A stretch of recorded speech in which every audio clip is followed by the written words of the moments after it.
En 1989, Judith Godrèche est une adolescente. De muse de cinéaste, elle révèle désormais avoir été leur objet. Elle a porté plainte contre Benoît Jacot, mais l'actrice de 51 ans affirme avoir aussi été abusée par un autre, de terribles mots tenus sur les ondes de France Inter.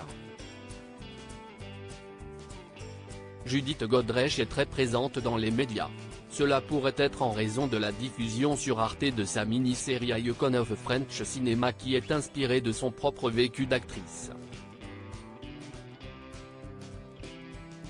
Cependant, le micro tendu à l'artiste de 51 ans va désormais au-delà de ses accomplissements professionnels.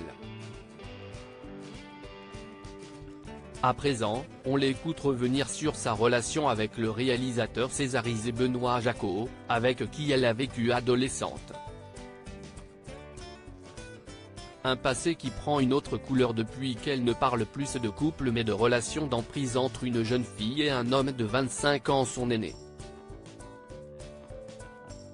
Elle vient de porter plainte contre lui, le parquet a ouvert une enquête.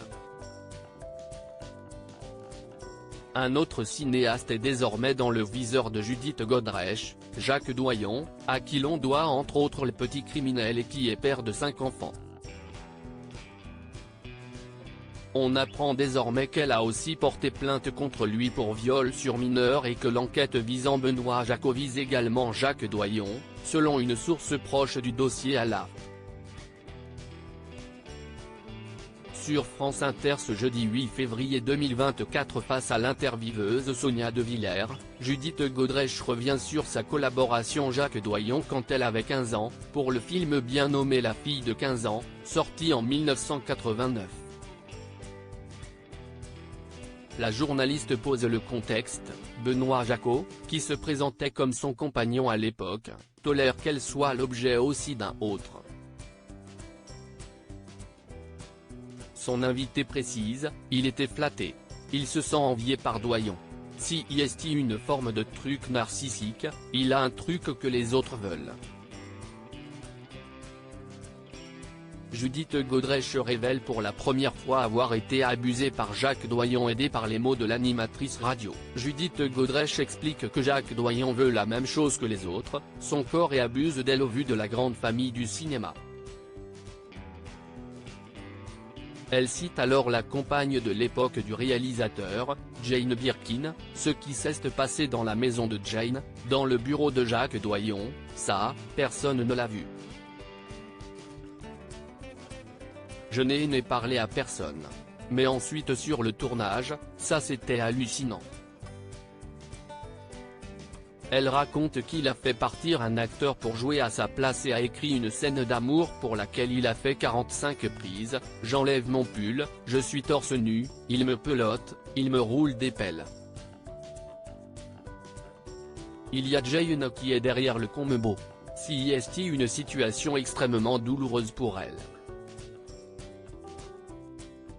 Judith Godrèche avait déjà parlé de ce tournage dans les pages du magazine Elle le mois de décembre.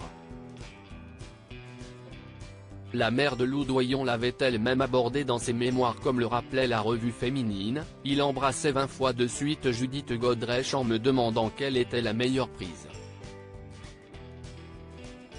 Les souvenirs du passé de l'ancienne compagne de Danny Boone et de Maurice Barthélémy, père respectif de ses enfants Noé et Tess, prennent une autre couleur, les mots se faisant plus précis, aussi glaçants soient-ils. L'épisode du tournage est donc étayé désormais d'un abus une fois les caméras éteintes au domicile de Jane Birkin, décédée au mois de juillet dernier.